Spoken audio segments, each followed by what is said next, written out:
అండి సంక్రాంతికి వస్తున్నాం. అసలు క్రేజ్ లో లేని సినిమాని క్రేజ్ లో పెట్టారు. వెంకటేష్ గారి ఫ్యాన్స్ చాలా హ్యాపీ. హ్మ్. నేను చిన్నప్పటి నుండి వెంకటేష్ గారి ఫ్యాన్ గా చాలా హ్యాపీ ఫీల్ అవుతున్నాను. ఎందుకంటే హ్మ్. ఈ మధ్య అన్ని సాంగ్స్ హిట్ అవడం వెంకటేష్ గారి కెరీర్ లో ఎప్పుడు ప్రతి సినిమా రిలీజ్ అయినా సాంగ్స్ సూపర్ గా ఉంటున్నాయి. హ్మ్. ఈ మధ్య ఎక్కడో సాంగ్స్ వెనకబడిపోయినారు వెంకటేష్ గారు అనుకునే మూమెంట్ లో హ్మ్. సంక్రాంతికి వస్తున్నాం గోదావరి గట్టు గాని నేను సాంగ్ గాని అత్తరు కొట్టేసినారు హ్మ్. భీమ్స్ గారు. హ్మ్. ఇప్పుడు రాబోతున్న ఈ సౌండ్ ఫుల్లే సక్సెస్ఫుల్ అనే సాంగ్ వెంకటేష్ గారే పాడడం జరిగింది. హ్మ్. అండ్ భీమ్స్ గారు పాడడం జరిగింది. హ్మ్. ఇంకో తెలంగాణ ఫోక్ సింగర్ కూడా ఫీమేల్ వాయిస్ ఇవ్వడం జరిగింది కాబట్టి హ్మ్. గొబ్బిల్లో గొబ్బిల్లో అంటూ సాగే song Sankranti block buster Sankranti coming అన్నట్టు పాట మొత్తం సంక్రాంతి జోనల్ లో జరుగుతుంది. హ్మ్. 100% ఈ సినిమా క్లైమాక్స్ లోనా లేకపోతే హిందీ సినిమాల మాదిరి లాస్ట్ లో వేస్తారని తెలియదు కానీ ఇప్పటికీ హ్మ్.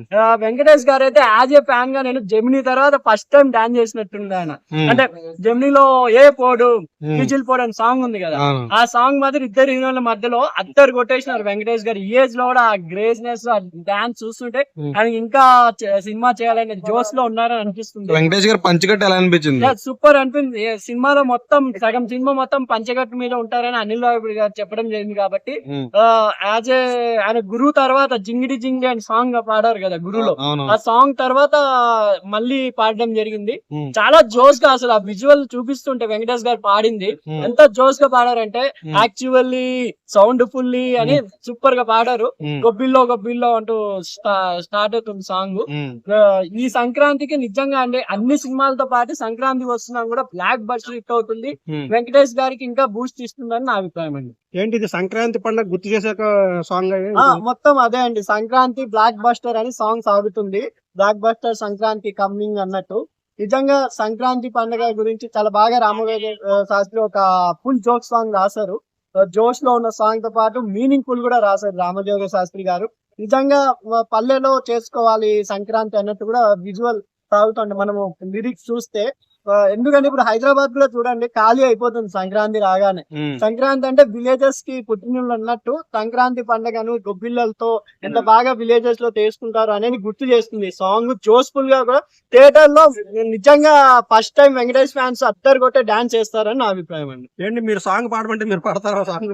పాడుతున్నా కదా, పాడండి. సౌండ్ పుల్లే జోస్ పుల్లే బ్లాక్ బస్టర్ సంక్రాంతి కమ్మింగ్ అని పాడారు వెంకటేష్ గారు. సూపర్, ఆయన వాయిస్ లో ఇంకా బాగా వినిపించిందండి. నిజంగా అనిల్ రావిపూడి గారికి హ్యాట్సప్ చెప్పాలి. అనిల్ రావిపూడి గారు ప్రమోషన్స్ లో ఎంత దిట్టనో ఒక్కొక్క సాంగ్ రిలీజ్ చేస్తుంటే ఈ రెండు సినిమాల కన్నా దీనికి ఖర్చు ఎక్కువ అవుతుందని నా అభిప్రాయం. అంటే పర్సనల్ గా కాదు, ఎలాగో గేమ్ చేంజర్ కి సపరేట్ ఫ్యాన్స్ ఉన్నారు. డాకు మహారాజా గారు బాలకృష్ణ గారు అంటే ప్రాణం ఇచ్చే ఫ్యాన్స్ కూడా ఉన్నారు రాయలసీమ జిల్లాల్లో అటు సైడ్ వెళ్తే. అలాంటిది రెండు సినిమాల మధ్యలో వెంకటేష్ గారు వస్తున్నారంటే ఎక్కడో కొంచెం తేడా కొడతాదా అనిపించిన టైంలో దిల్ రాజు గారికి కాన్ఫిడెన్స్ టైంలో అనిల్ రావిపూడి గారు చేసిన మార్కెటింగ్ అనేది ఆ సాంగ్స్ ఒకటొకటి విసిపడడం వల్ల ఈ రోజు ఎక్కడ చూసినా గోదావరి గట్టు సాంగ్. ఇప్పుడు ఈ సాంగ్ రిలీజ్ అయ్యి 2 hours కాబట్టి చూడండి, రేపు రేపు మీరే అడుగుతారు ఈ సాంగ్ కూడా చార్టర్ బస్ నిలబడుతుందని నా అభిప్రాయం అండి. లైన్ ఎలా ఉంటది అంటున్నారు ఇది సినిమా లైన్? సినిమా లైన్ అదే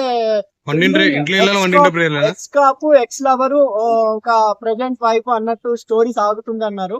ఇది crime thriller and comedy genre అని చెప్తున్నారు కాబట్టి చూడాలి. ఈ మధ్య థ్రిల్లింగ్ సినిమాలు నచ్చే వాళ్ళకి అండ్ కామెడీ థ్రిల్లింగ్ చాలా మలయాళంలోనే వస్తున్నాయి. మన తెలుగులో ఓన్లీ వస్తే కామెడీ వస్తుంది లేదా ఓన్లీ థ్రిల్లింగ్ వస్తుంది, రెండు కలిపి. అండ్ అది కాకుండా ఫ్యామిలీ ఓరియంటెడ్ కూడా చూసే సినిమా థ్రిల్లింగ్ అంటే ఇదే కావచ్చు అని నా అభిప్రాయం. లాస్ట్ ఇయర్ సైంధవతో నిరాశపరిచాడు కదా వెంకటేష్ గారు. సంధ్యలో చైల్డ్ సెంటిమెంట్ ఉన్నా ఎక్కడో పాపం ఆ ఫైట్స్ వల్ల ఫ్యామిలీస్ చూడలేకపోయినాయి. రక్తపాతం చూడలేదు ఎక్కువ ఫైట్స్ వల్ల. ఇప్పుడు కంపల్సరీ ఒక గోదావరి గట్టు సాంగ్ తోనే బడ్జ్ ఎక్కువ వచ్చింది కాబట్టి ఎటో వెళ్ళిపోయింది కాబట్టి వెంకటేష్ గారికి బ్యాక్ టు ఫ్యామిలీ ఆడియన్స్ ఎప్పుడో ఒక 10 సంవత్సరాలు సినిమాలు చూడని వాళ్ళు కూడా ఈ సినిమాకి వస్తారేమో నా అభిప్రాయం. ఏంటి దిల్ రాజు గారు గేమ్ చేంజర్ కి ప్రమోషన్స్ బాగా చేస్తున్నారు కానీ అవును. పట్టించుకోవట్లేదు ఏంటి? ఇది పట్టించుకోవడం లేదంటే అనిల్ రావిపూడి గారి మీద నమ్మకంతో. ఎందుకంటే అనిల్ రావిపూడి ఒక్క సినిమా ఏమో బయట చేశారు, అది భగవత్ కేసరి తప్ప మిగతా సినిమాలన్నీ దిల్ రాజు గారు మీదనే చేశారు కాబట్టి ఆయన ప్రమోషన్స్ మీద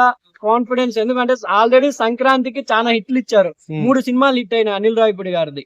సరిలేని నీకెవరు అండ్ మన F2 కాబట్టి F2 కూడా సేమ్ ఆ టైంలో పెద్ద పెద్ద హీరోలు మన చిరంజీవి గారు ఎవరో వచ్చినట్టున్నారు ఆ టైంలో. అవును. పెద్ద పెద్ద హీరోలు వచ్చినా కూడా లాస్ట్ లో రిలీజ్ చేసి సూపర్ హిట్ కొట్టారు. ఇప్పుడు కూడా ఈ 2 సినిమాల తర్వాత ఈ సినిమా రాబోతుంది కాబట్టి సూపర్ డూపర్ హిట్ అవుతుందని నా అభిప్రాయం అండి. Okay thank you.